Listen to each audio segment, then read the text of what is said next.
Well, I would just like to take a moment to officially welcome you, Mary, to be here as part of our Soul Circle today. It is incredibly an honor to connect with you. I have gotten the opportunity to listen and become familiar with some of the work that you are participating with and how you are really bringing forward some really powerful information. That's what I feel about it is it's very healing. That your courage to come forward to share your story of your experiences as a child is something that I feel is amplifying all of our permission to be able to come forward, because I feel so many of us have had experiences of feeling different, feeling alone, feeling as though we have to hide it, feeling as though we don't have anybody else that we can share these contact experiences with.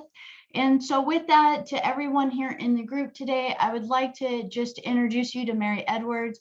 She is an incredibly beautiful contactee.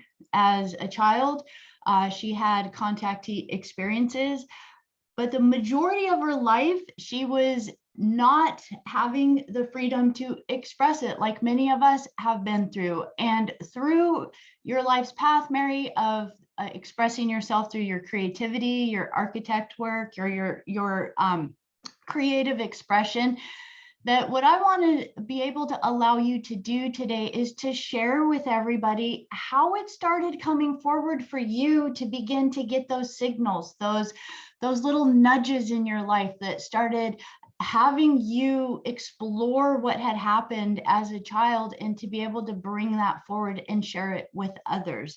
And so as I just invite you to open the floor here. Would you mind sharing with us a little bit of just what you do and how you found that moment in your life to begin to share it with others? Well, thank you so much for having me here again today. I love this, and I'm always happy to come back because I know we need to. It's such a powerful time right now. We're all powerful women and men. I think we've got Ray. I've got some men here too. It's a wiggly path.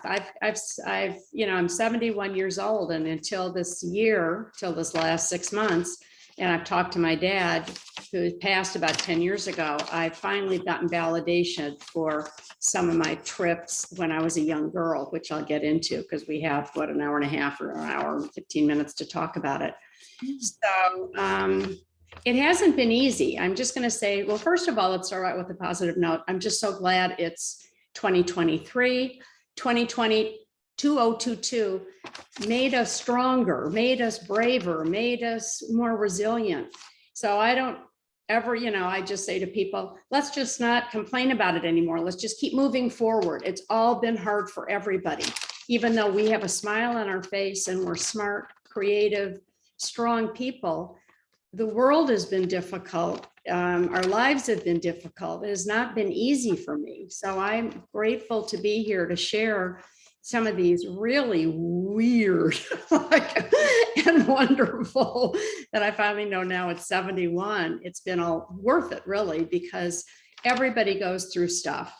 I mean, I have been through stuff. Everyone here, we've all been through some kind of bullying, some kind of abuse. I mean, sister, brother, mother, father. We've all been healing since before we were born, in past lives. I mean, it has not been easy. So when people say, oh, Mary, you seem so positive all the time. I said, well, no, I'm not, I'm human. We're all 3D human here, going up and down with trying to get as much balance and remembrance and as much love, really, and appreciation for what we've been through. So we can not only be good moms or parents or grandparents or whatever we are. I've been divorced for a long time, and I have 2 kids and 2 children, a 32 and a 34-year-old. And I'd had, since they were 5 and 6, I've had to be a stable force for them. And we all have had our stuff. I mean, none of it's been easy. I've had, millions of dollars in my checking account, and I've had $59 in my checking account. I've had mostly a lot of highs because I have a positive attitude, and growing up in a sort of a fancy family with positive parents that had money, we weren't allowed to talk about money, and they both had it.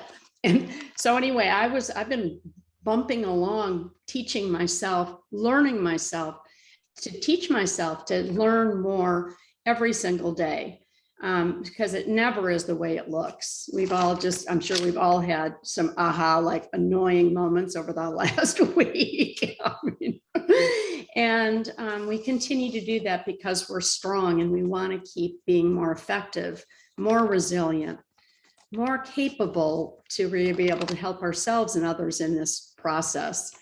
And yeah, I didn't get any information really much until recently.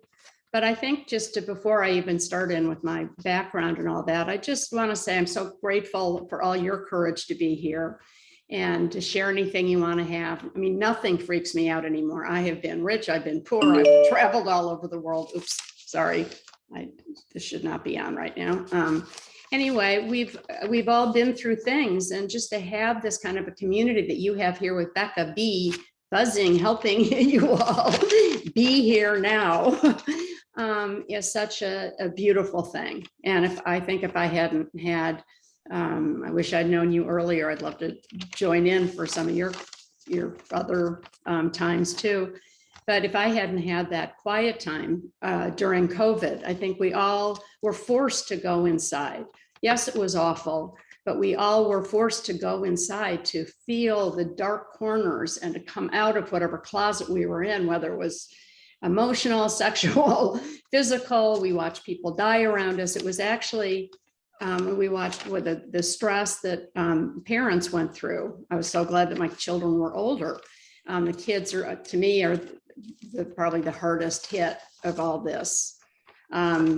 And all of us are. None of us went unscathed these last many years. And then we see the sort of the post-COVID and now all these triple illness, the trifecta. It's like, I don't want to hear about it anymore. I mean, it's like, this is our new normal, guys. I mean, I think we just all have to support each other and say, there's always going to be something. And we have war. There's always going to be war. It's going to get harder and weirder, I think, in a lot of ways. And that's why it's so important to be here now and together and in unison to help each step, each day, to reboot, refresh, and recount all the wonderful things that have happened in our lives, in my life, in your life, and share that. It's just as important to share the weird, wiggly, scary parts as it is the positive ones. And those come easily off our tongues and in our hearts. But going into this deeper level that we're all in with these experiences is not easy. And I don't think I'll ever get used to talking about it. It's not easy to understand all these dimensions, all the shifts that we're going through. Are we 3D? Are we 4D? Yes, most of us are in 5D. Well, how do we know that? Where are we going? Where do we want to go? Where does peace and love and acceptance and self-acceptance and self-love I've learned more about in the last year for myself? It's like, oh, actually, I'm really happy now. How did that happen? Well, a lot of hard work for 71 years and more recently, because we weren't given the skills.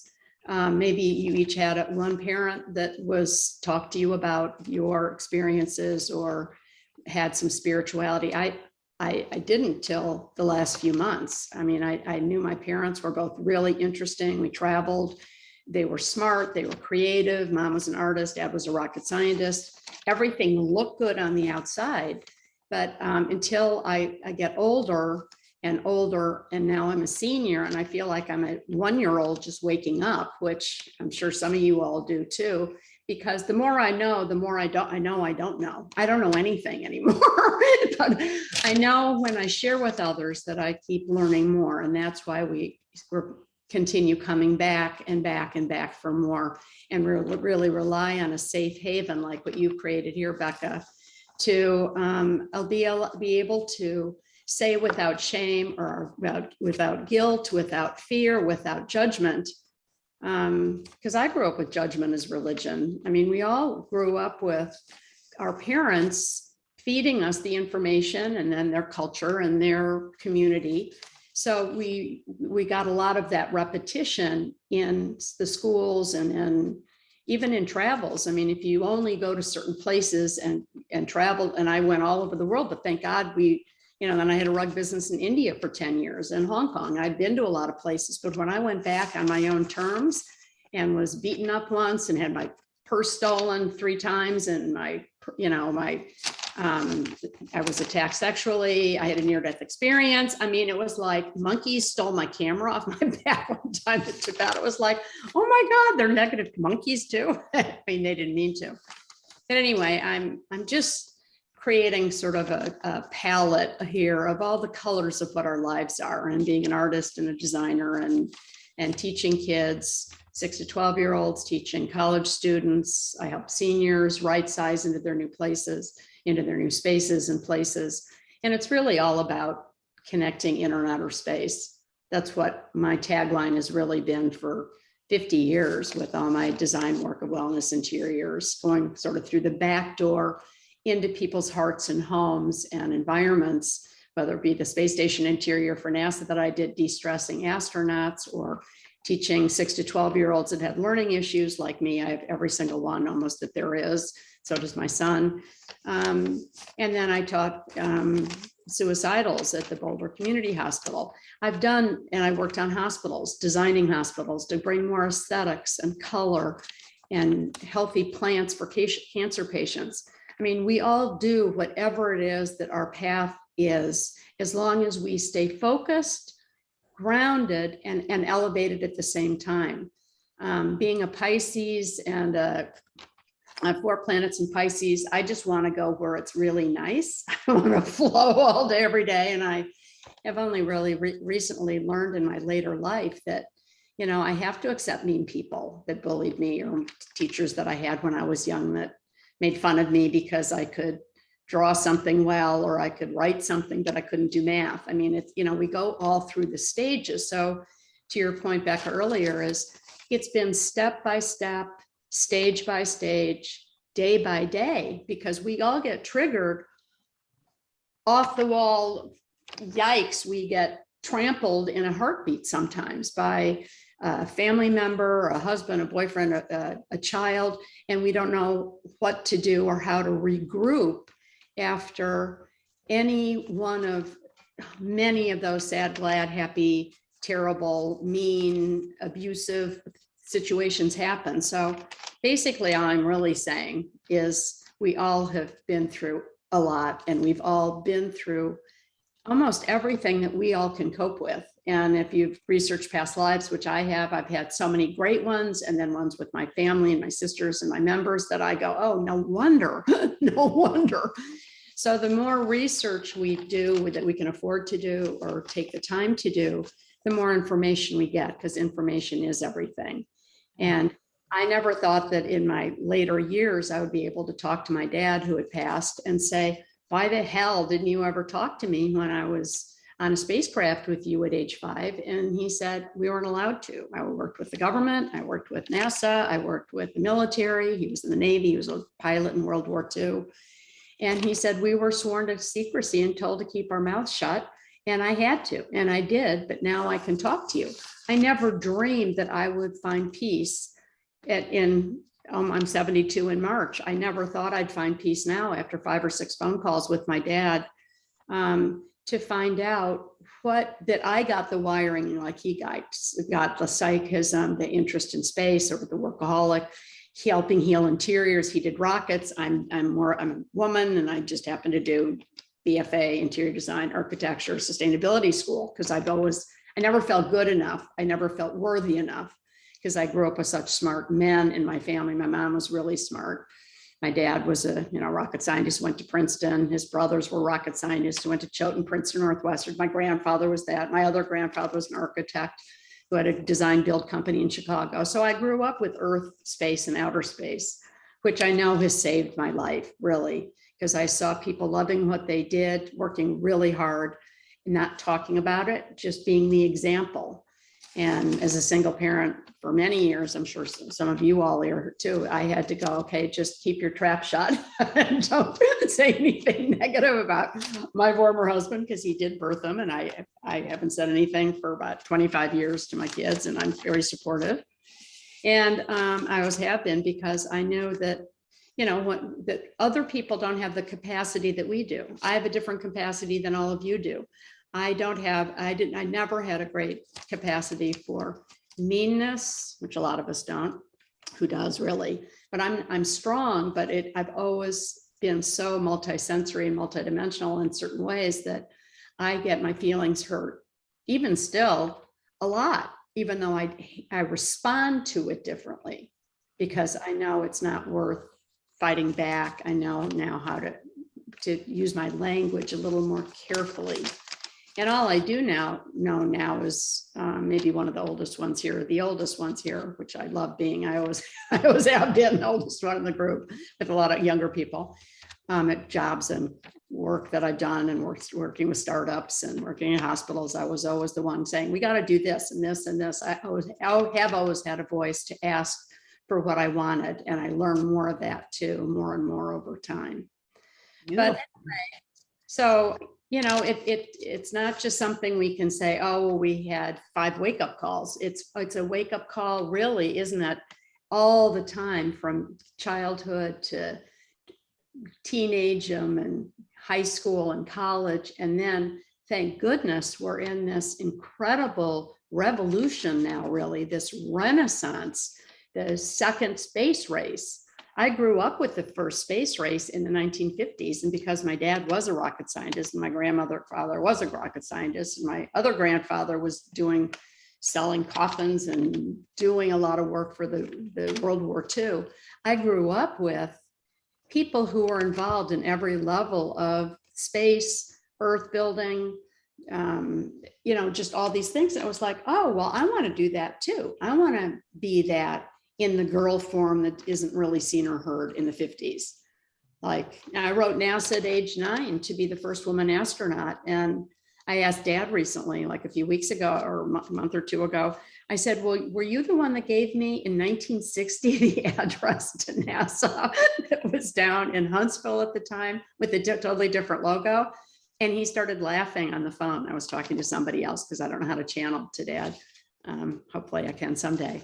But and he said, yeah, I gave them the address. And I said, well, they must have been laughing when I wrote them as your daughter, because he was pretty known, that in 1960 saying I wanted to be the first woman astronaut.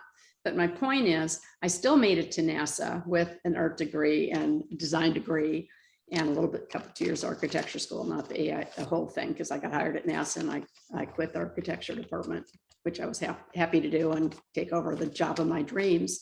But anyway, so I think I'll start out now with my childhood, but I think we all know it's hard to remember, and that's why journaling is so important. Talking to each other, sharing is so important, because we get triggered and then it goes, oh, I remember that in my childhood. Oh, I remember this maybe from a past life, or I remember that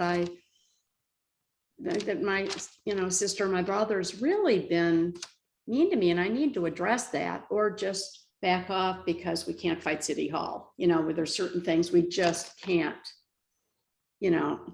maybe start going to therapy at age 40, 50 or 60, or going to a psychic or a reader, or going inside to ask what the real problem is, what the negative vibes are that we feel, that we continue to feel more and more, particularly now. Yeah, and there's so many incredible things within your story. One of the things that I love that you bring forward is that you've talked about how these last few years have given you kind of the courage and the opportunity to, I love the term that you use, you call it coming out of the ET closet. And that you are such an incredible example of having had such powerful experiences as a young child, but really not being that aware or having the way to really express it, even up until close to your 70s. Well, till the last few months when I got validation from my father. Never on Mom's even deathbed at 98 a few years ago, I said, can you share anything about my, few experiences up on a craft? Because she couldn't either. But usually I've been a parent and my kids said, well, why isn't Daddy working? And I said, well, he's just doesn't have the capacity to do certain things, which meant I was working 2 and 3 jobs to really make ends meet and pay for schools and college. And I mean, I've been doing, really, he didn't ever go back to work, and he's a great guy, and my kids, I'm glad, are happy with him. And I don't want to go into detail. I don't need to. And I'm sure he's not going to see this, but basically whatever happens is here for us to learn from, I guess is what I'm saying too. And I didn't. And so it's really lonely. It's really weird. I thought I was just a hermit because I was so hypersensitive. I don't like big crowds. I've never liked parties. I mean, I can't even go to a New Year's Eve party. I never have. I don't like big groups. I'm very picky, and I've gotten to continually more picky, particularly since COVID. I'm sure a lot of you have. I mean, aren't we all agreeing we have deleted and just moved away from people who either don't want to hear this, don't understand it? I've lost 2 of my oldest best friends because they just go, Mary, too woo-woo, too out there. Sorry. And I said, you know what, then, you know, if you're ever curious, I've told you what I know. And I understand that it's really weird. I couldn't even hear myself talk about it for most of my life. So I totally understand that. And I've enjoyed our friendship. So we just have to learn how to communicate, and just say, why don't you give me a call if you ever want to go for a walk, and we'll talk about the weather or how what your life is doing. I mean, it's not like we can't talk about anything else, because we've all had to disguise ourselves as normal people. Well, I did anyway, for most of my life. So there's a fear in coming out, and because I am the way I am, I drive myself crazy all the time. When somebody asked me 3 months ago to be an interviewer and a contributor to Conscious Life, Conscious Awakening Network, I'd love you all to check it out. And you can see what I'm like doing for my first interviews, where I can barely, even like now, I goof up talking because I'm not used to discussing some of these things. But look up Conscious Awakening Network.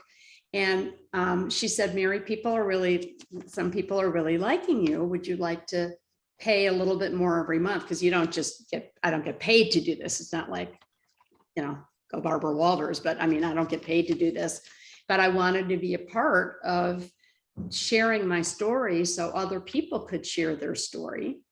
And I'm not normally on the interviews, I'm hearing their stories. So I'm talking a lot, and I'll quit talking in a little while so I can hear, you guys can ask some questions and say whatever you'd like to share.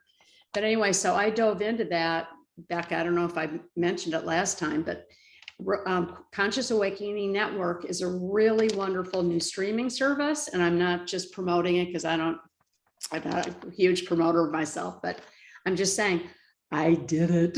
I came out of the closet and then jumped onto interviewing people and going, who do I even interview? I mean, I'm sure they're not going to want to talk to me because I don't have 3 masters or 2 masters. I haven't done regressions for 3,000, 4,000 people in my life. I don't have the background, but I do have the background, as we all do. All of our stories count too. Everyone has a story. Every single one of you sitting here, you count. I count. So I thought, if I don't have the guts to do it, because I've always sort of jumped into things, unfortunately, to make myself wake up as well. So for now, it's been 3 months that I've been doing 5 or 6 interviews a month and putting it on YouTube first. And then I send it in to my friend's company. Then they put it up onto the streaming service called Conscious Awakening Network. And for you all, they're about, I don't know if she has 100 people now. She's a good friend. I talked to her a bunch now. I mean, a lot, just sort of personally, but went and visited her in Colorado about a month ago, which was really great to actually see her in person. She has a wellness office in Vail. Her name is Sheila Seppi, and she's the founder of Conscious Awakening Network, and is just one of the most beautiful people, like you are, Becca, and all of you here. Just open. Have you ever heard, any of you here ever heard what a walk-in is?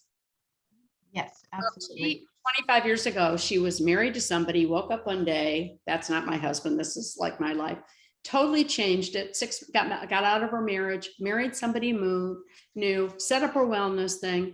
She had a lot of health issues before, and now she is just on fire, and her guides keep saying, go bigger, go bigger, go bigger.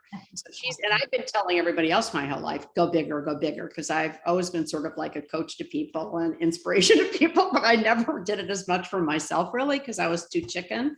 and had insecurities myself. I didn't think I was ever good enough because, I mean, rocket scientists, like, you know, studied with Einstein at Princeton. I mean, you know, I went to Boulder and, you know, I went and got a bunch of degrees because but I also wanted to be able to control the whole space. It was just, I was different in myself, that I wanted to not just do art, not just do interior design. I really wanted to create the whole environment so I could really make a difference in residential and then a lot of commercial stuff I did, from Faneuil Hall to Madison Square Garden to, I worked at the firm that we did the Star Trek logo 40 years ago.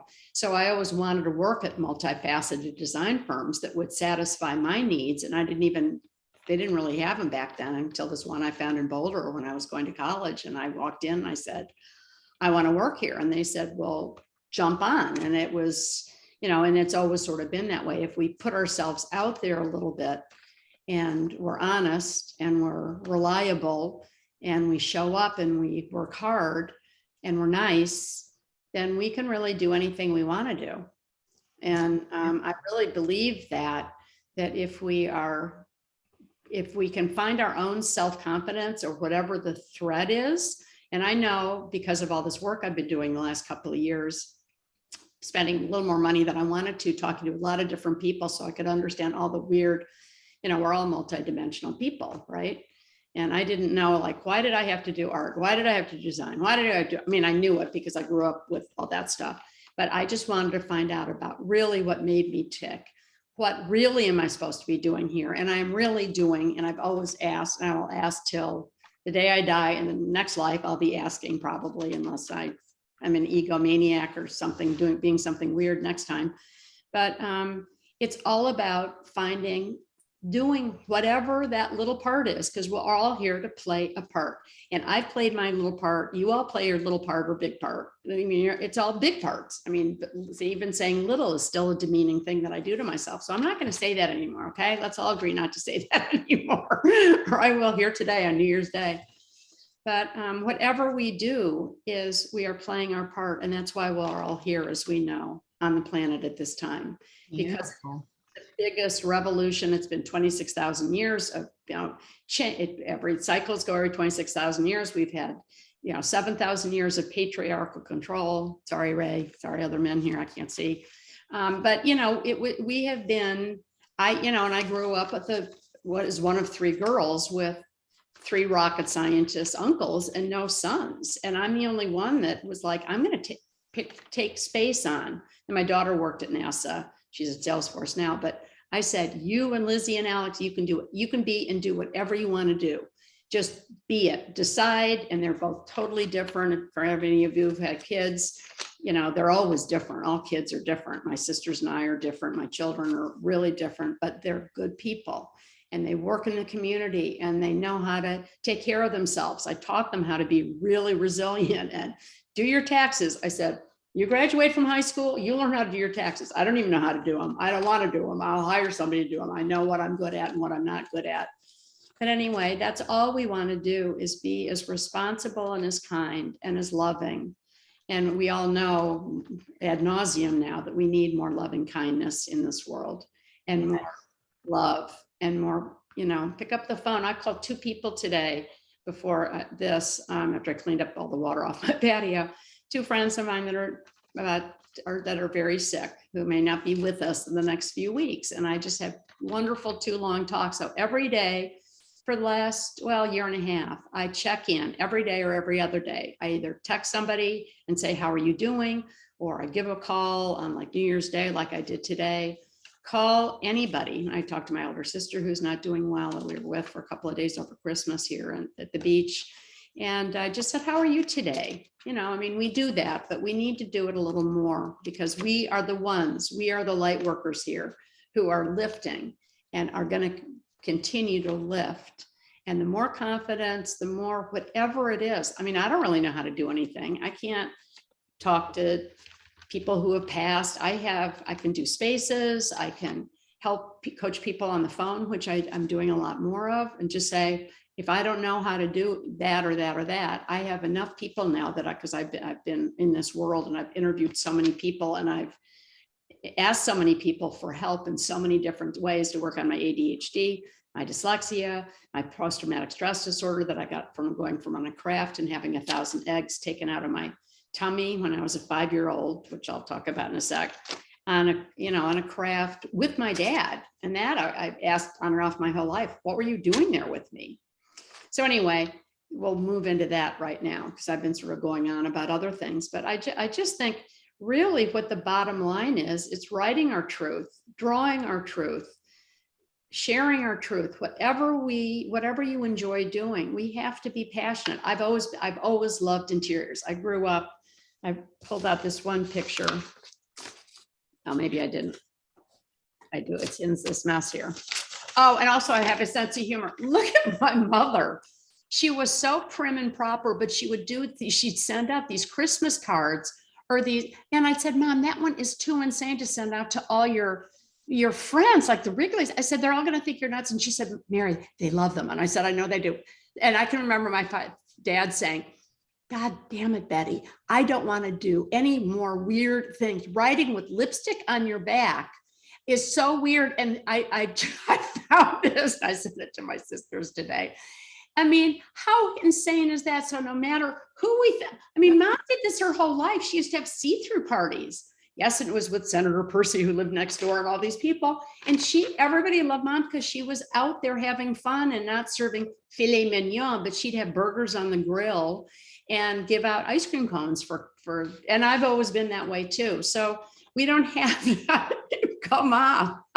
Love it. I mean, go Mom. And I'm sort of weird like that too. But I think it's really about just acceptance and resilience and love and finding that inner strength of whatever.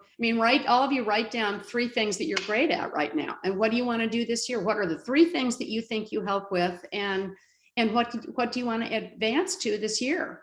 And maybe I have some people that could help you if you don't know how to do it. Because I know a lot of people now that I go to, like I mentioned Dave the Mystic last time on the call. He's really wonderful, but it's all within ourselves. And I do keep trusting that more and more because of my insecurities and my learning issues of not being able to write normally and not remember. I can draw stuff pretty well, but I've always had to have other help. And now I'm really happy now.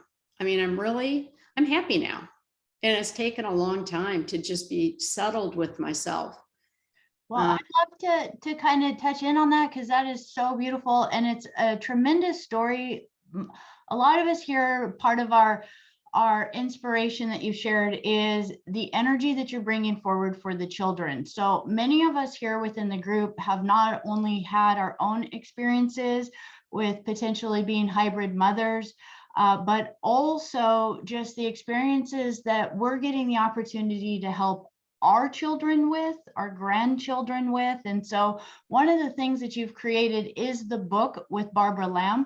But what I'd love to start with is, what was it like for you at 5 years old? Because again, what's really important is a lot of times we don't have the answers when we're very young, but we start to have traits. Like you were saying, you were starting to get PTSD as a 5-year-old child from these experiences on the ship. And I'd love to know from you, as a young child, how do you feel those experiences that you had on the ship started to influence kind of your emotions, the way you interacted with others, and maybe how you started to express yourself?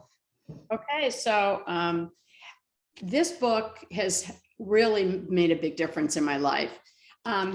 I didn't know I had PSTD till actually 3 years ago when I got myself tested. I flew down to Long Beach to a friend of mine who's really big deal that I'm not going to bring up his name. And I said, who is the best person to help me? Because I am sick of being angry at my ex and sick of being angry. And I know I have PSTD because I've worked with veterans and homeless people on and off out of the White House and then locally here in San Francisco, God knows, for 30 years, 35 years.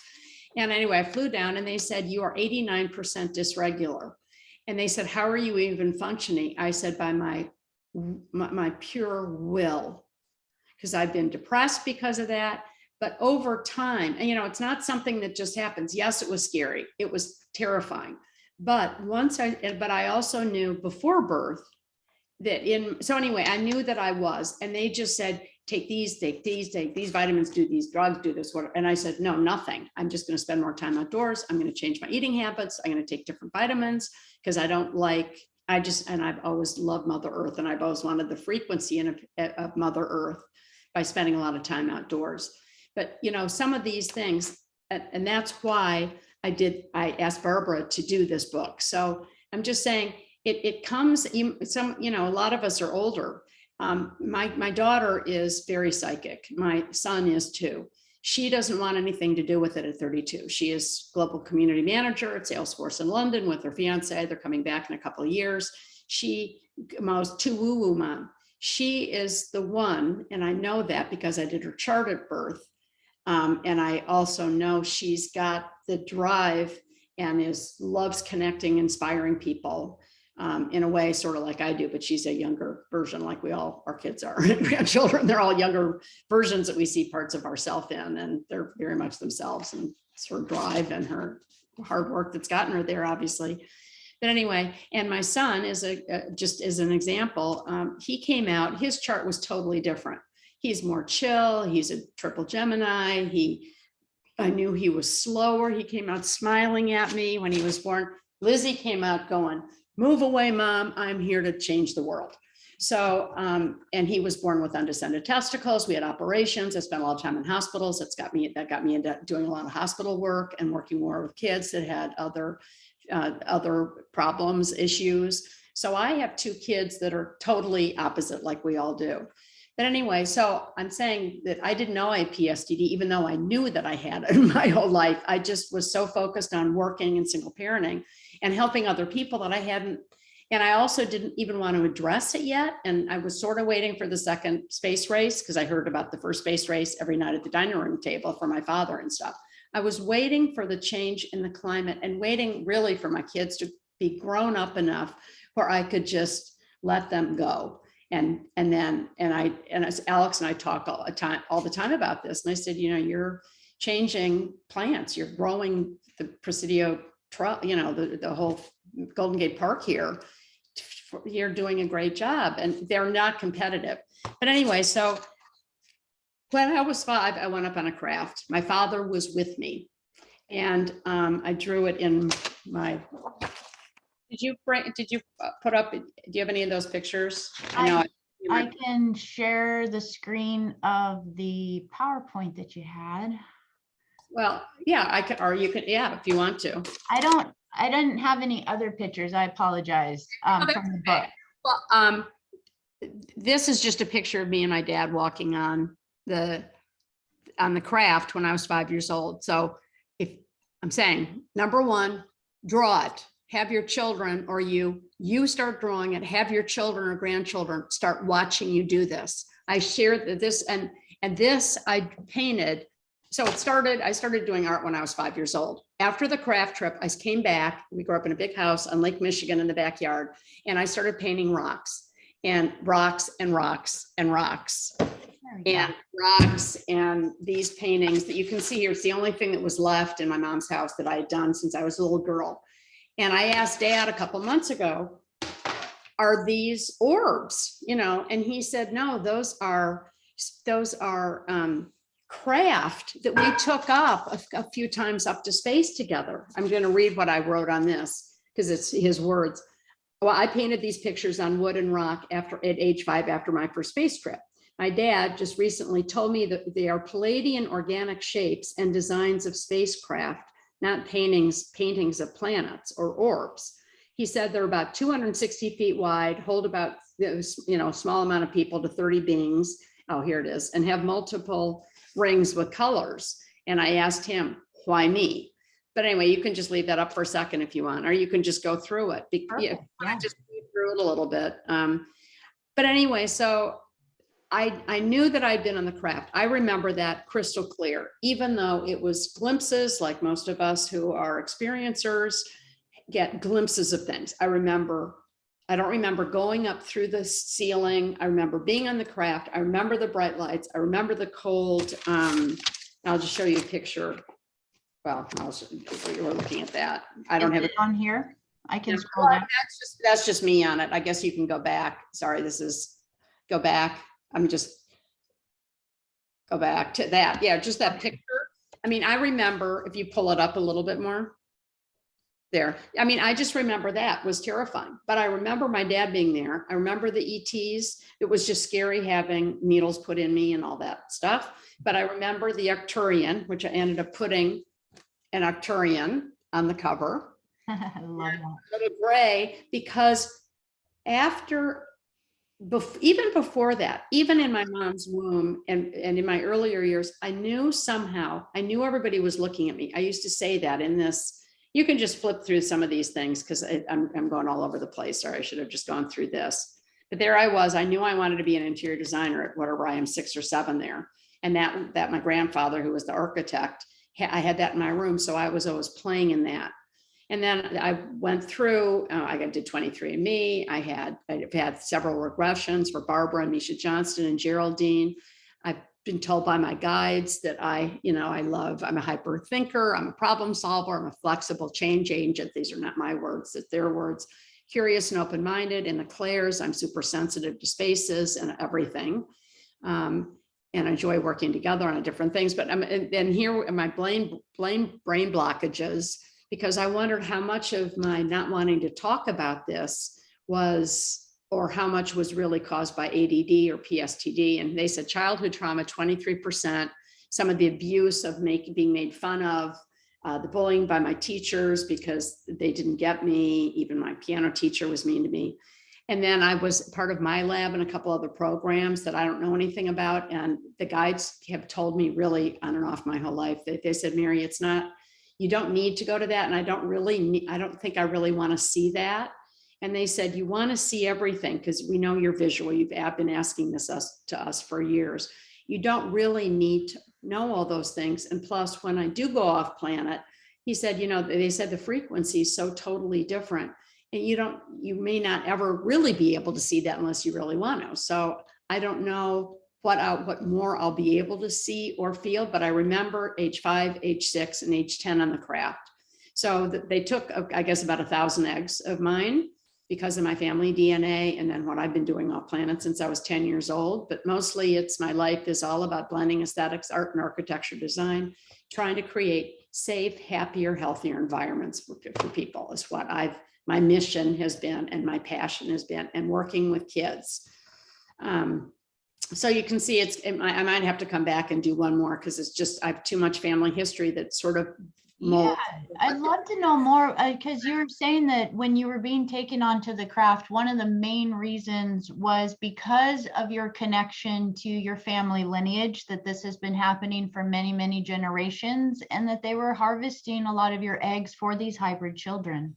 And they did. And I heard from other people about 125 of them. And 25 are on a craft that are pretty hybridy. A lot of the ones that look a little bit too different, they don't bring back down to earth, and they live on a craft, a Palladian craft, Arcturian craft. They're all different kinds of craft floating up there, and they learn things there. They don't come down here.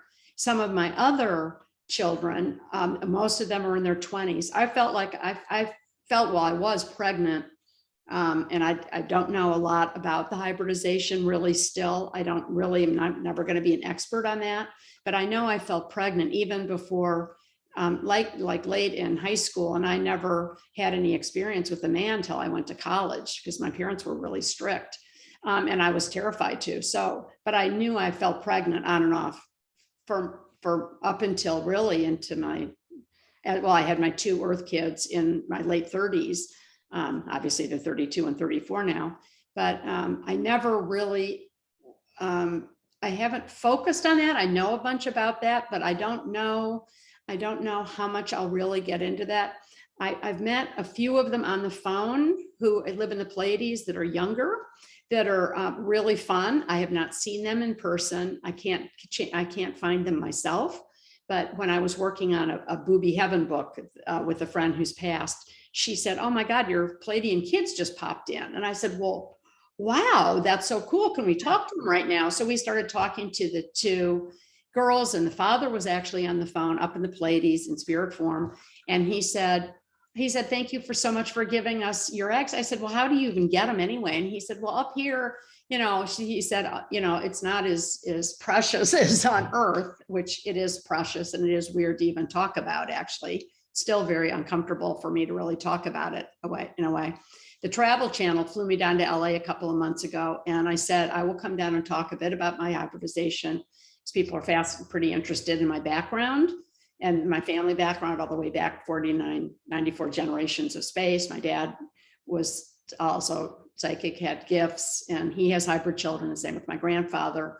My mom was Syrian. I mean, I've been learning all this recently, as I said, but I felt watched my whole life. And I don't know if any of you feel watched or your children felt watched. I said repeatedly every week, my whole life, as a child, everybody's looking. I used to say, everybody's looking at me. And my parents would say, nobody's looking at you. Well, we were being watched because of who dad was and who mom was in our family lineage. And they were watching me because I was the one that had been taken on the craft at age 5. Mm-hmm. So I think I asked them that till I was 10 or 12, and then I quit asking, because they just kept saying, yo, you have a wild imagination.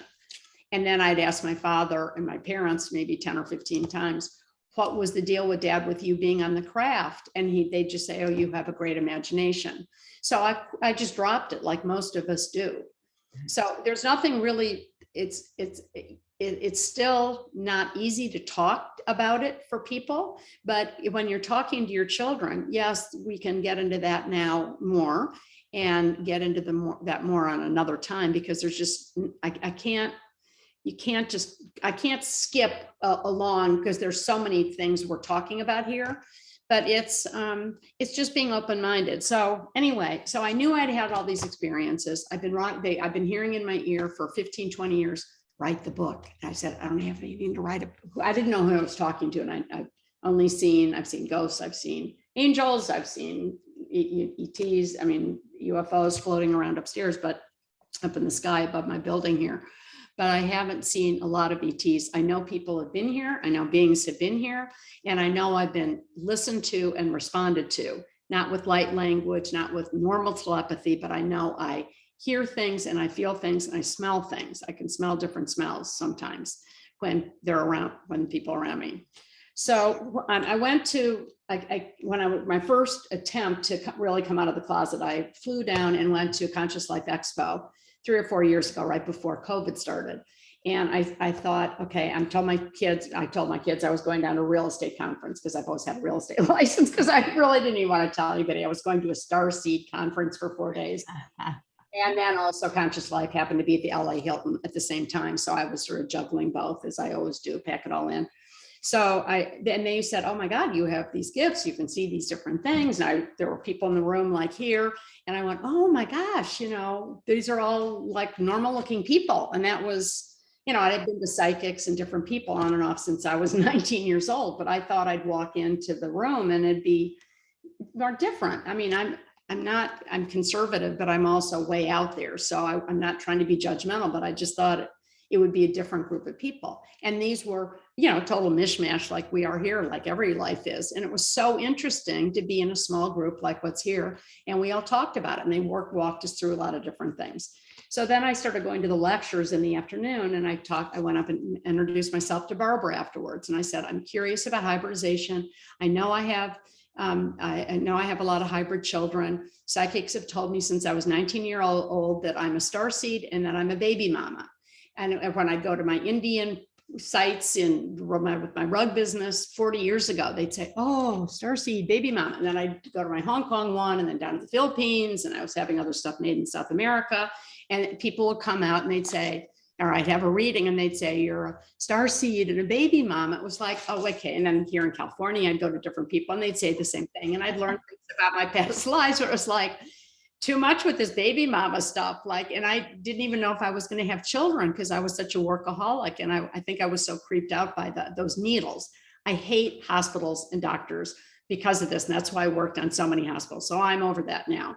But anyway, so these are she's showing some of the hybrid kids that I have worked with a couple of people who have helped me locate them. And they see me off planet working on on inside, subsurface habitats, which they've been training me to do since age 10. So I don't know. Yes, I thought I was pregnant almost my whole life. I had miscarriages. I had 2 tubular pregnancies here at San Francisco General. They couldn't find anything because back in, 38 years ago, before I had my kids, I didn't know what was happening to me. I didn't know what the baby mama thing meant. And even when I went down and asked the guy who was running this big deal Hollywood thing to the Hollywood of the Stars, this incredible this doctor who was running the class, he said, well, I don't really do, I said, I think I have an implant because I've always had this bump here. And he said, I don't do implants and I don't do hybridization. But he said, I can read you in a second. You have no clue who you are, do you? And I said, no. Other than I know I've been off planet, I've had dreams, I've done art, I'm different, I pick up too many things. And I had a couple of readings with him and he just said, you are a light worker on this planet to help inspire people to do art and to do design. And you're doing a thread of things that nobody's really ever heard of before. And you're doing it differently and you're doing it beautifully and they just take you. So anyway, and this is what all these people say, they just come and they take me out of my bedroom in the other room and I go up and I spend a couple hours with many different ETs, helping them create subsurface, like DUMBs, Area 51 areas underneath in all these habitats, all these in the planets. I've been to every planet in the solar system. But again, because I don't know everything and I can't see everything because of blockages, and then they say it's different dimensions, that I'm not like 15th dimension. I'm not there yet. I'll probably never be there. I mean, I'm not God, and I just want to take one step at a time. And the Pleiadians, and Arcturians, and Andromedans, and Archangel Metatron, who's popped in and said, I've been around your whole life, helping you too, guiding you, teaching you. They all have been. And so anyway, and that's been the best thing in my life too, always knowing that I was watched and helped and groomed for what I do. That peace that we all know, that peace and security, we didn't get it from our parents. Well, actually, Mom was pretty out there, but I've talked to her now and she said, well, I wondered when you were just going to get bored with art and architecture. I said, Mom, this was a month ago. I said, thanks for sharing. And she said, well, I just knew you had so much more. I said, well, why didn't you ever tell me that? And I'm not bored with it because I'm doing where I'm supposed to be doing. I'm doing it here. Remember, Earth and space. And she said, well, I didn't get that, Jean. And she said, it's so beautiful up here and I can see what you're doing. And my dad kept saying, you're the one. You got it like, your sisters didn't get it. Your mom didn't get it. I got it. And I'm carrying it on. And then my daughter's going to carry it on in her way. And my son's going to carry it on in his way. Yeah. So buy this book. It's, ET, Real Adventures of ET Friends in Space, and walk through it with your children. So anyway, I walked up to Barbara and I said, I've watched you on Gaia. And I said, I've watched you for a long time. And I'd always been, through COVID, obviously, we were all looking and learning about different things. And I was on full tilt, like you can't do interior design during COVID because you can't go into spaces. All my projects were shut down. And I went, you know what?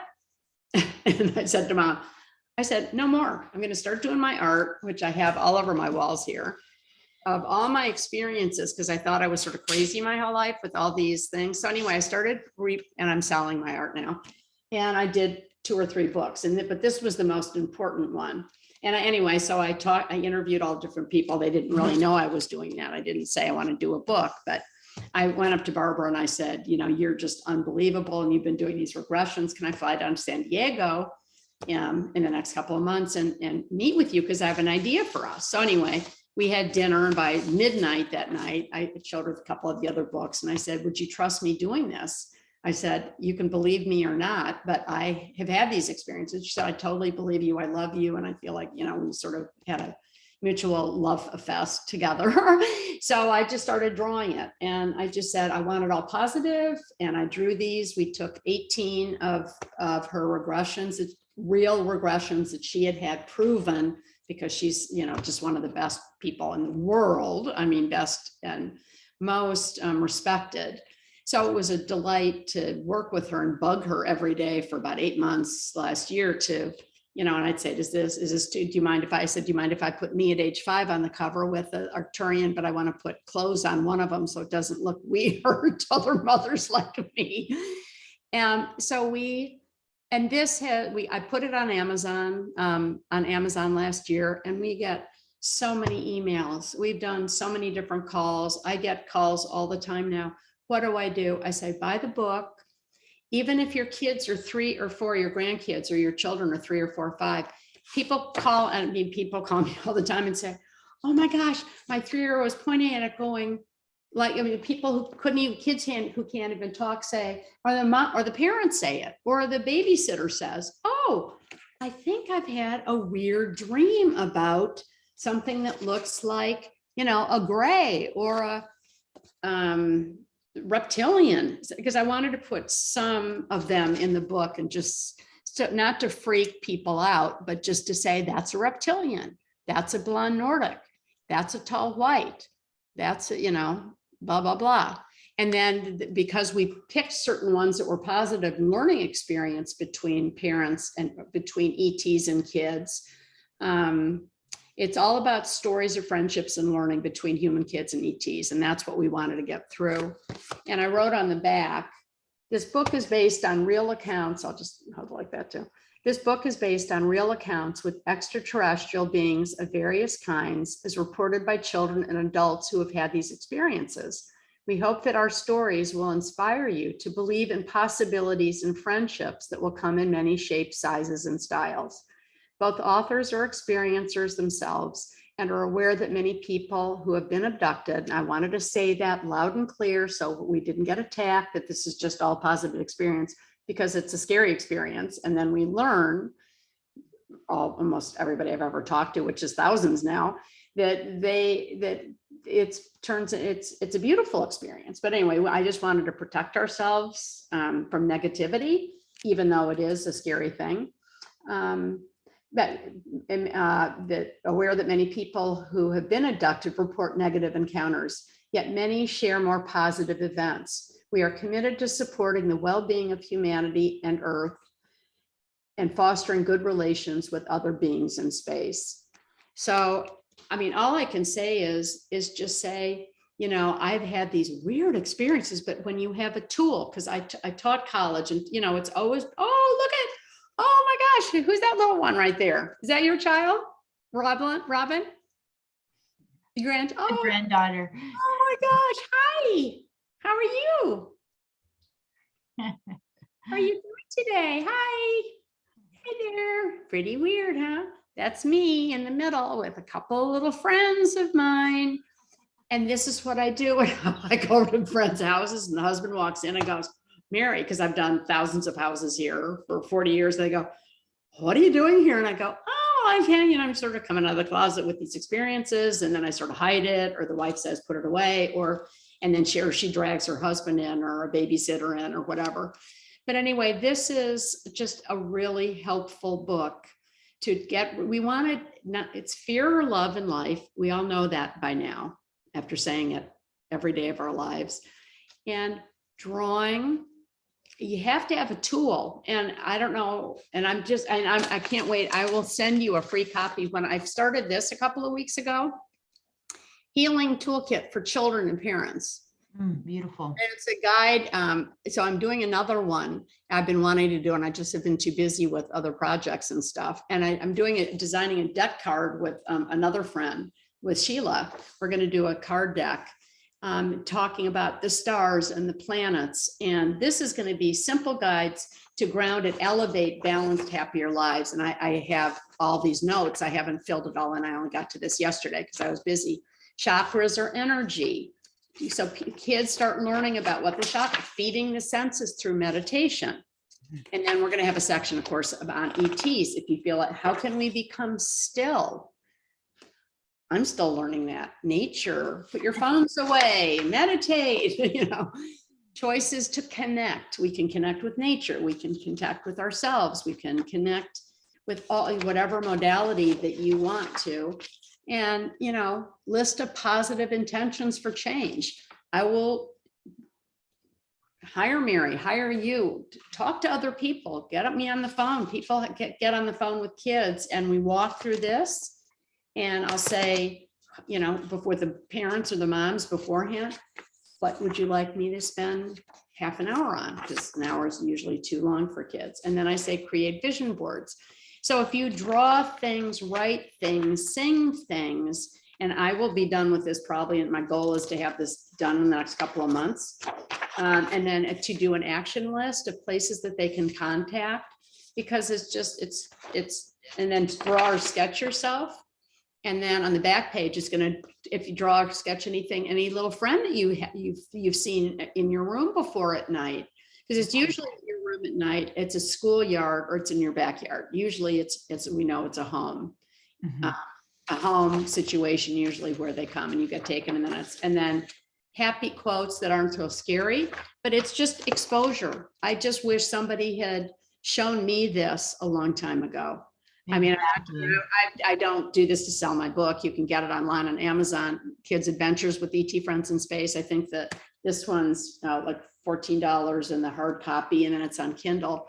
But to me, a picture tells 1,000 words. And when I taught art to kids and college and to seniors, I help people right size their homes. I do space lifts to help declutter and de-energize weird stuff in people's homes and rooms. But I really think it's a short read, and you don't even have to say, you can just say, these are friends, and you just start there, and it shows. That's why we wanted to end up with this one at the end that shows different ones. And I intentionally made them really simple drawings so people wouldn't attack me for my drawings, because I had never drawn an ET before and I haven't seen a bunch of these. So I just wanted to keep it as simple and as light and as happy. And that's all we want to do with your kids or your grandchildren, is say, sometimes we have scary dreams. Sometimes those dreams are real. And so it's really hard for us as adults to understand you. Could you draw it for me? And that has always worked. You showed a page in there. I go to kids' homes with their moms there, because I always want to make sure it's safe. And just you walk through what their fears are. Have they had, what's their bad dream? Who's in the bad dream? Is it somebody that you've met before? Is it an image or a being that is dark and scary? If you could draw it, and sometimes they actually do draw it after maybe 3 or 4 times. But I'm always happy to help in any way. But it's usually good in person if you can do that. So I'm doing a book signing with kids in Mendocino in a couple of weeks. I'll come to any of your towns and sit down with some moms and friends, and we could just talk about, I grew up with space, and I go into preschools and a few of them with this, and I say, what's anybody going to be for Halloween? And people say Star Wars, or people, because it's familiar. It's a familiar, ETs are familiar now, but we just have to try to prepare them. And that's really one of my biggest missions for the back 9 of my life, however long I last here. Been on planet a lot. I hope my energy can keep me going for a while, because I'm just beginning on this is the first of several, just basics to help, because it's terrifying. Okay, so I don't know if I can help with questions, but I'm happy to. There's a couple on here. One, first of all, just people saying this is amazing. Thank you so much. And I do want to actually say one thing, because within our group, we do have some very advanced children within the group. Some of the children that they can sit and recount absolutely everything to you, who they've been with, what they've been doing. But a lot of their experiences are beyond frightful. Like, they can't get away. They're paralyzed. They're like almost trapped in another realm with these beings. So they'll even wake up half asleep, not fully awake, but fully communicating to you everything that's happening in that experience. And when you kind of come across a child that's going through something that is that visceral, that like, because I feel these kids, the hybrid children are coming in so advanced that it's not as hidden as it was for us when we were kids. And all the indigo kids are all coming in at what it was. There's a woman named Misha Johnston, and I go on her, Misha, I can't spell still, Meisha, and she has a, and I go on when I have time on Wednesday. She has a couple of shows. One you have to pay for, one is free. Misha Johnston, and just look her up. She lives in Las Vegas. She, like me, she was part of my lab and part of the and that's why I hope that I can see some of it, but she is really focused on more trauma. And I've been on there. She has one for parents of kids, and then she's got several different, just look up Misha Johnston and you'll find her. She's everywhere. And either pay for her when there's a Wednesday afternoon one for 2 or 3 hours. I really get, because I have a lot of stuff, there's stuff going on. I went on one of them and it was people who had been adults and several men, just because most of the men were soldiers, and I had some of that too. And robotics, I've been told by many different people that I guess maybe that's why I'm still blocked, because some of it was so traumatic. I'm going to focus on these things. And if that other stuff comes up, because I can't do a lot of negative stuff, but call Misha Johnston and get her cell phone and set up an appointment with her for an hour call, because that's the best thing, because she will help. She and I've talked about doing a book for 2 years, and she's too busy, and she's really busy, and she does E5s in Las Vegas, but she is really been through the hell of it.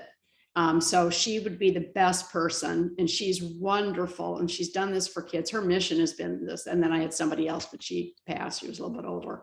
Oh, beautiful. Thank you. Misha will be a really wonderful help, or just say, can I come and listen to, she has Starseed and parents of Starseeds, one 2 hour, 3 hour thing during the week. And then the other one is for secret soldiers and more my lab. And I went to a couple of them, and it was a little intense for me, because I wasn't at a 20 and 20. I wasn't off doing welfare and murdering people. I'm lucky enough that I've been, they usually pick people, what it's your skill. And I grew up with space, and I am space from that line. So I'm lucky that they didn't want me for those other things. But I have talked to many kids, and I just say, you know what, these are real. That they're scary. And I always give Misha's phone number or her email. Just look her up online, and you can see if you would like to set up an appointment with her, because she's really the pro on that. Oh, thank you so much. Absolutely. I'll reach out to her. Scary ones, but all of it's scary. See, that's the thing. People can't even, some of the kids say, I've seen this, but this or whatever, any of them, but it had a big thing coming out, or big this or that. Until you draw it, if you can ever get them, whoever has that situation, the more you can get them to write it down or describe it, and then you draw it. If they're too terrorized to draw it, you draw it and just say, oh, but go get a couple, get a few books in the section off the web or in your bookstore, and just help them, because if they point at something, then you're way far ahead. And that's was the purpose of this, in the friendliest of ways. And there's only 18 pages of it, and we took it directly from her regressions from kids and from adults. So anyway, I would try Misha. Okay, perfect. I just put her name in the chat for everyone. And I have someone here curious also about Dave the Mystic. You mentioned Dave the Mystic. I know you've interviewed him quite a few times, and I want to say to everybody that Mary Edwards has a YouTube page, and that we can all go there and support it. I know it's a newer YouTube channel that you are sharing these interviews. Thank you. Yes, and it's connecting with the stars. I don't know. Do you have it right there? I don't know if you put it up. I can put it up on the chat for everybody, and I'll actually email it to everyone as well. And you've interviewed Dave the Mystic a few times. I believe he's someone that you've gotten a lot of insight from for some of your starseed connections and this information that you're sharing. Really good too, but we were talking specifically before about some of the, Misha has worked a lot with kids. Dave has not, because I come from rocket science, and we had a connection over something else, because I would talk to him a lot of times about it. Yeah, Dave the Mystic's great too. He's just very busy. He's wonderful. But with the kids, I've taught him a lot of, he has specific, if you ask him specific questions, he can help. But Misha is the mom, she's got kids and grandchildren. She has been through this. She is for moms and kids, and I love Dave the Mystic, don't get me wrong, I love Dave the Mystic. But I think for what we're talking about here, if it's not as terrifying, it's always good to start with somebody who's been there, done that. And all of us who are experiencers have been scared. I mean, it's not an easy thing to go through. So anyway, and you just have to start exploring. I'm sure you have people, Becca, that you can recommend, and just you always make your own, collect your own list of people too. Because I mean, I know like a jillion people and but I know Misha really helps a lot with moms and with kids, and has already a 2-day-a-week call in that you can really get basic information. And it's just like this, it's not a lot of people. You can ask a lot of questions, and Dave does not have that. Yes. So anyway, I would start with Misha, and if any of you want to call me, you always can, and I can help out with just a toolkit of how to, which I've been doing a bunch, just the steps along the way that I'm going to fine tune in this book. But So you have the children's book, and then you mentioned one more thing, like the worksheet to help with parents, and that's what you're currently working on. Is that correct? That's what I'm working on. And I help people with, when they call me and I do a session with them, I do it sort of more loosely, but yes, but that's going to be in here, and that's going to be done in probably a month or two. It's so valuable, just because even just your tip of just sitting with them and bringing art products out for them to begin to either draw or express or begin to validate. Because one of the key things you said is, even for you as a child, you would try to share things, but your parents would be like, oh, that's just your imagination. That's just, something that, you're just being creative. And that, I think, is one of the things that many of us are very familiar with, and just kind of looking for the tools to get the kids a way to express it. Right. And this is what I've been giving you today, which is amazing, off the YouTube and Conscious Awakening Network. I'm getting calls and emails all the time. So you can put my email in there if you want. And if any of you'd like to, it's MEEdwards11@gmail.com, but it's helpful to have this tool. This is the tool. And then saying I'm an experience. I have been off planet. I have hybrid children. I've seen some of these, I mean, it's sharing that you have seen these things, that it is scary, and that it takes time to understand all the pieces of it emotionally. And each child is different. That's why it's really nice to do it personally, one-on-one. Just like when your little grandchild was up there, you show the picture. You say, oh, I thought they were dreams my whole life, because I knew the craft ones were, but all these other, I've had millions of dreams my whole life. I've gone underground. I was underneath the pyramids. I've been at Atlantis. I've gone through, well, almost 94 generations. I mean, I have been healing and design I've been women. I was a woman, mother, female architect. I mean, a doctor doing healing at Atlantis. I mean, we've all done a lot of these things, but it's the softness, it's slowing down, which I do when I'm with the kids. It's, building trust, because unless you have this and you say, draw it, unless somebody's saying, oh, I'll show you how I'm drawing mine. Is that what it looks like? It's a stepping stone, like the art teachers at school. I mean, I've taught art to kids on and off forever. And I'm teaching professionals. I'm teaching professionals now, mental health professionals, and part of their team building I've been doing for the last year with a friend of mine whose first husband, she just got remarried. His husband was murdered in front of her, and she was a really big deal artist in British Virgin Islands, where they had lived for about 15 years. She's like 55 now, but there was a freak accident. Some guy came up and shot him in front of her. She couldn't even do art. And now she's been taking her art to another level. And she knows that I've been through a lot of stuff.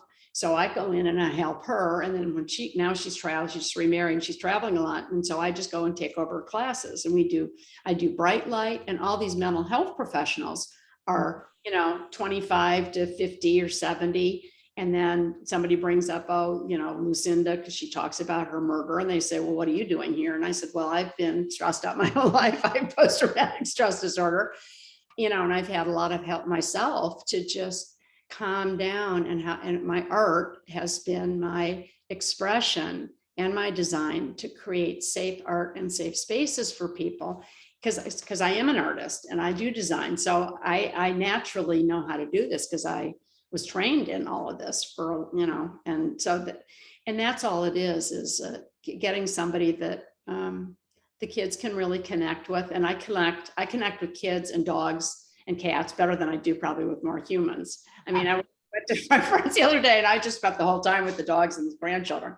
I love kids, and I'm obviously not this active when I'm with them, or nor was I with my children, but they just want to be listened to and asked little questions along the way. And if one lane doesn't work, you try another one. Do you like a superhero? I know all, and I'm a movie freak. I was in the Summer Film Festival board for years. I've taught when my daughter worked at NASA. I was going in and working with the kids there doing drawing. And I used to draw. I've done a couple coloring books that I haven't had time to publish yet, but I'd take those and I'd sit with the kids from public schools and private schools all over Northern California that went to NASA to Moffett Field here, where I used to work. She worked for my old boss. And they'd say, they say, oh, wow, look at the spaceship. And I'd say, do you like space? What do you like about space? And I go into these school classrooms and I go, is anybody who knows about, raise your hand if you know about zero gravity. All the kids, and I said, what do you know about eating in space? Who's your favorite astronaut? I mean, I met them. I worked at the Johnson Space Center with them when I was doing them full-size mock-up for a couple of years. And they'd all come up and they go, we love what you're doing with the International Space Station. Can you put a little more green in it so we feel like we're in nature? You said a few minutes ago in your talk, you wanted to bring the outdoors indoors. So it's just, it's like trust is built by information and knowledge, as we know. And moms already have the trust, but sometimes it's better for some other mom to come in and say, yeah, I've had these really weird dreams since I was a little girl. And I went on a craft that, even though it was really scary, it turned out to be a really good experience, and are my friends now. So, that's what you want. And Misha provides that. And not that Dave's not good with that. He's incredible with everything, but I know moms often, and it's different today. I'm not trying to be macho myself, but we often connect with kids a little bit better if we've taught, or if we've done art, and if we've had these experiences. It's just it's a tone, and it's an understanding, and it's the art of listening, because listening is caring. That's so key. I think that's so key right there. Just being open to listen, validating, and mirroring whatever it is that's coming up for them, so that they can have that safe space to be able to share the things that might be scary, but also feel as though there could be a solution through it. And I love, to me, I just love the art. I just want to say I'm so grateful that you have taken the time to really create the book, to reach out. I feel that you are such a gift to all of us, as an example of just that your life has been an entire life's purpose, that you've lived it, even if there was a conscious part of you that wasn't really aware that it was tied into your starseed, higher mission, but you did it anyways. Building, the more open we get, and the more we talk about it, and the more we accept that pain is part of life. I mean, who likes icky things? Nobody does. But it's not scary anymore, and it's everywhere now. I wish I'd grown up. I wish that would have happened in the 50s and 60s and 70s and 80s. NASA stopped at 90s. That's when my dad sold his huge aeronautical aerospace company. NASA was dead, and now it's all back, and we see it. Kids see it every day in movies and television, on their iPhones every day. It's a new world. That's what's opening people up. They're allowing us. They want us. They're all up there. They're here right now saying, thank you all for talking about it. They want us to wake up. And I'm here, and they've said, you are here to help wake yourself up and everybody else up. And I said, well, we all play our part. My little lane, my little ripple, it all matters. And I really take that seriously. And I now that I've dived in with Conscious Awakening Network and the YouTube, and seeing people's responses, because adults call me. I mean, I get lots of calls saying, God, I'm so glad you're doing that. And I knew you, it's like, I've known you for 30 years, so I trust you. So, and it's all about the trust. We know that.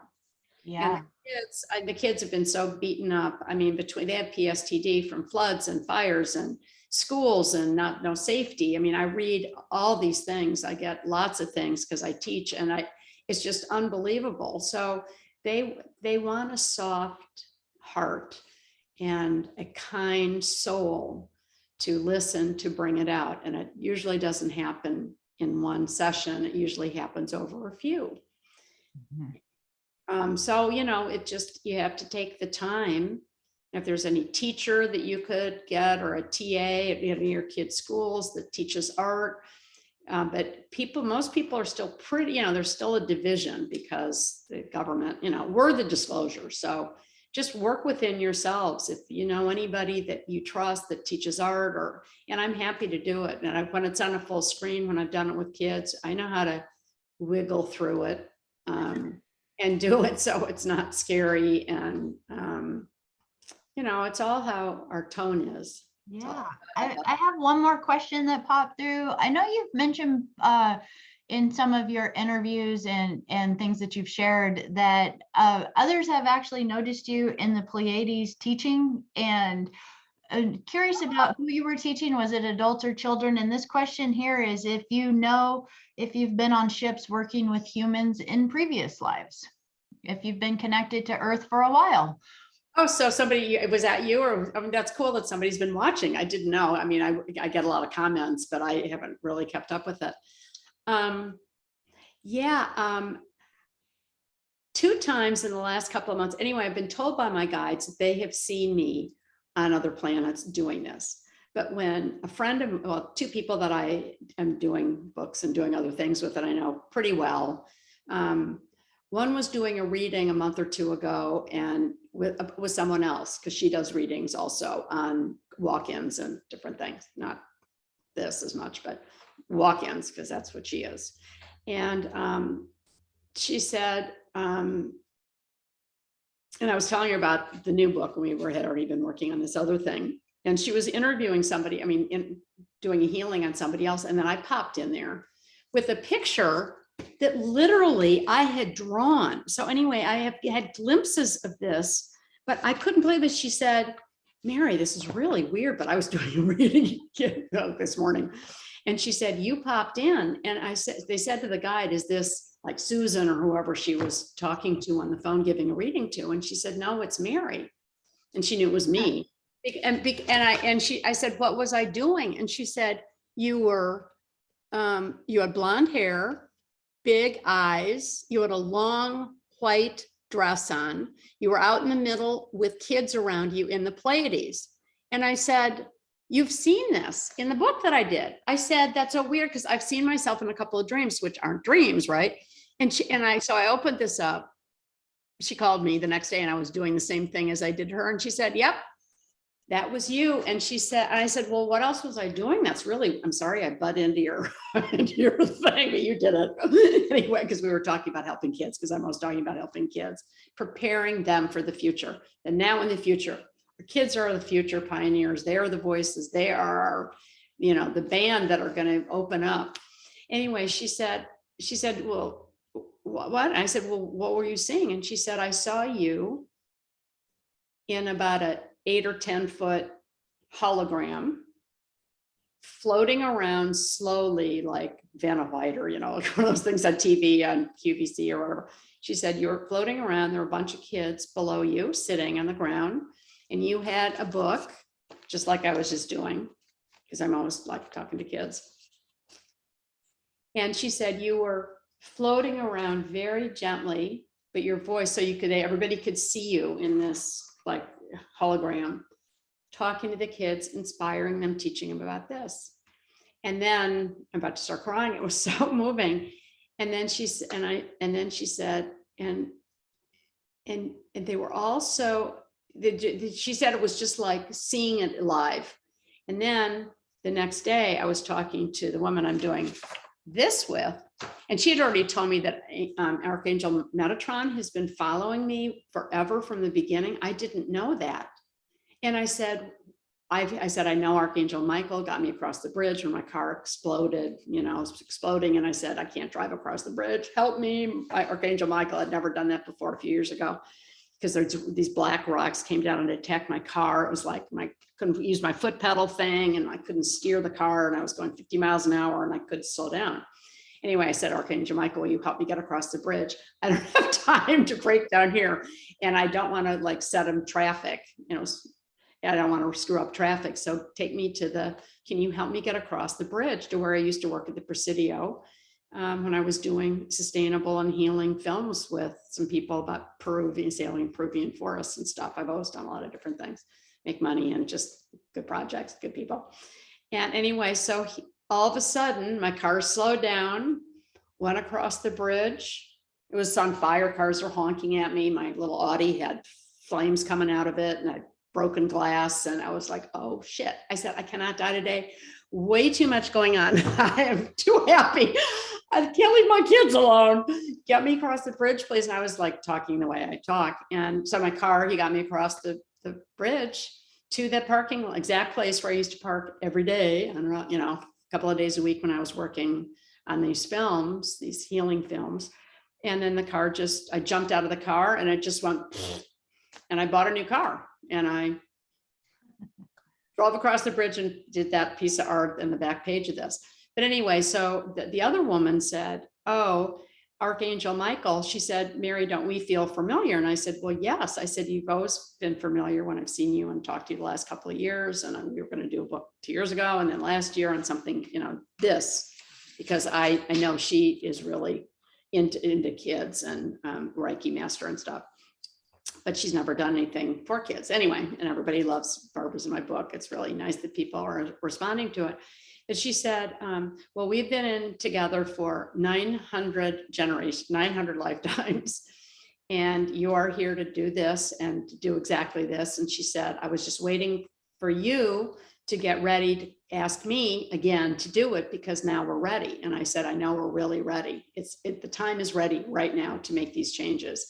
And she saw me also in a reading situation. So yeah, and I know I've been sort of doing that forever because I've always been hanging around with kids I taught my first 6 to 12-year-old art class when I was 19 years old at Boulder.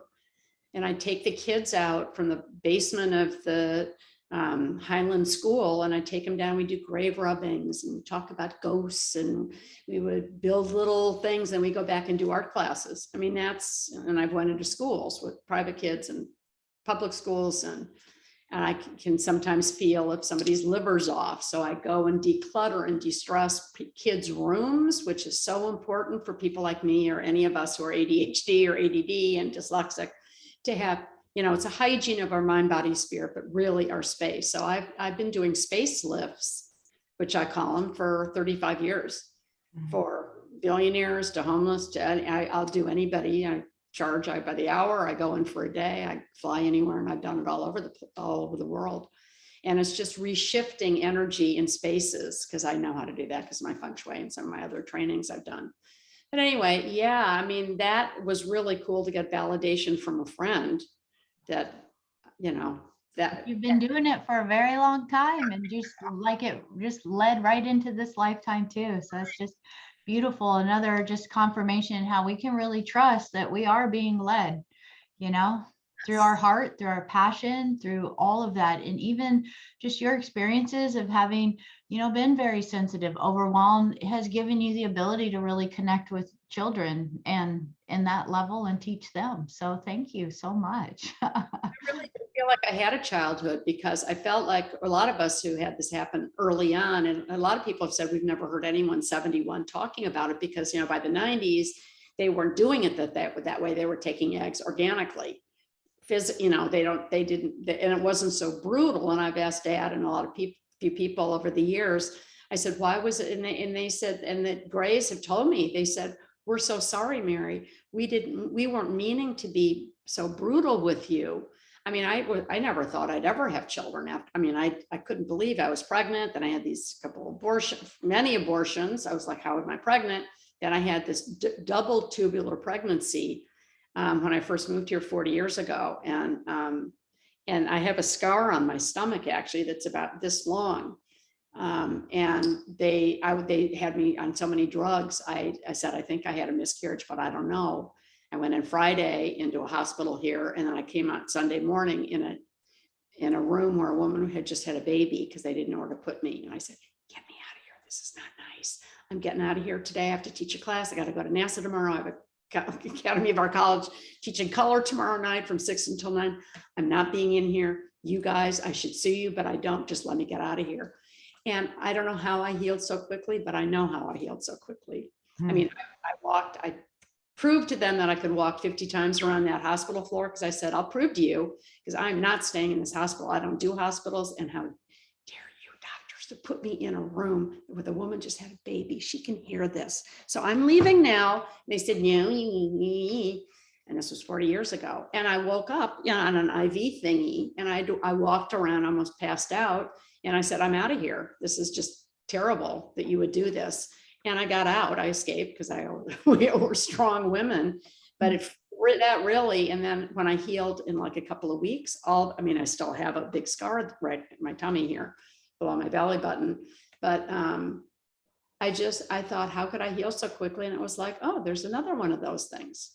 You know, so, you know, we all have to remember, and I'm pretty stubborn, you know, I'm like, but I learned quickly on that I was so lucky to have that experience early, because it's taken me this long to uncover the peel of my own heart, an onion, and the time's right. We can all heal really quickly now. I mean, I feel like a different person, more than I did 2 weeks ago or 3 months ago. I mean, what we've been getting, we mean this winter solstice, all the earthquakes, all the shift that's been going on. I feel like a totally different person each day. We have if we ask for it and write it down and manifest and do a new vision board today with this new Cancer coming in, Cancer moon coming in January 6th. This is a really ignited day. That's why I'm so glad I'm here today with you all. So do a little vision board today, make a list, check it twice, you know, dive in. Today is the day. Make a change for this year. I'm so happy that I was here today with you all. And oh my God, likewise, my dear. I love you so much. I'm ever so grateful. I just kind of want to end with just this one more post that someone put in the chat saying that, Mary, I feel how much all the children appreciate your dedication for helping them share their experiences and to be understood. They want you to know that they love you. So. Oh, who said that? That's so sweet. From Ray. So, and he's Ray, thank one you. of our greatest gifts that all of us have just grown so much together. So everyone here has such incredible gifts and attunement, and we appreciate so much you adding to our circle today with everything that you have shared. It's something we're going to take, we're going to utilize, and our children are our future. So Future, man, oh man. And don't you wish we had worked on, I mean, I wish every day I go, God, why didn't I get more together like yesterday, this whole lifetime? But it takes time. And pain, you know, healing, we're all healing. Everybody's healing every minute. I just wish somebody had told me that from like day one. We're all going to be healing. There's a lot of pain out there. It's good and evil, you know, and that's what we do with our children, all children. So please, anybody, email me. I'm happy to talk to you on the phone or email, have a conversation. I love all of you. We all are here for each other. Oh, beautiful. Thank you. I'm definitely, I have shared your email address. I'm going to be emailing everyone your YouTube channel so they can check out some of your interviews with beings such as Dave the Mystic and others that you have connected to. So Mary, thank you so much. Happy New Year's to everybody here. I love you guys. Just want to bring our sacred circle to a close. You have just a whole bunch of thank yous coming through in the chat right now from Veronica and Casey and Beth. Everybody just saying thank you so much for sharing your story and your heart with us today. We love you so much. Well, thank you all. I love you all. We've got to go inside. I finally liked the little Mary back then. And we all have to just go, we are so proud of ourselves. Look how cool we are. Here we are doing this on New Year's Day, advancing, elevating ourselves. I mean, Yahoo to us. Yippee. Yes. Yippee is right. With that, I love you guys. Happy New Year. Have a beautiful rest of the day, and I will share the resources with everyone. Thank you, Mary. Thank you. Lots of love. Lots of love.